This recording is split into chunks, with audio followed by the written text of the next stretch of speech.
Number 10, The Twilight Saga Breaking Dawn Part 2. Now, I know there's going to be some people mad that this isn't higher on the list. But there are two specific reasons why this is only number 10 on this list. One, it was way better than that abomination last year, like nearly unwatchable Breaking Dawn Part 1. And the second reason is the action scene in it was actually pretty good, but I'll get more to that later. Now, with the action scene being actually pretty well shot, in my opinion, I feel like they tried to make the rest of the movie as terrible as possible to try and make it look better comparatively.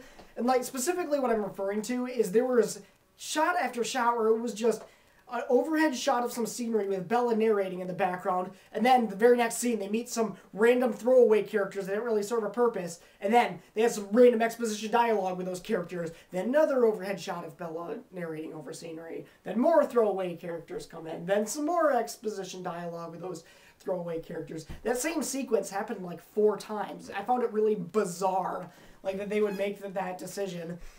But with that aside, what I found really good about the action scene was the fact that they were killing off characters that you grew to know throughout the series. And I thought if they just went on with that, made it so that the action scene wasn't just a vision, that it could have been a decent movie. But with that, it was a huge cop-out. They just made it so none of it actually happened, and then all of these characters are just still there. They just kill them off, and then they bring them back because they're too afraid to kill off the characters because they're too afraid of insulting any of their fan base. Like, you have to have the backbone to kill off some of your characters, or else it's just a children's movie. Aside from that, the thing that really, really made me mad about this movie was this is not how you end a series.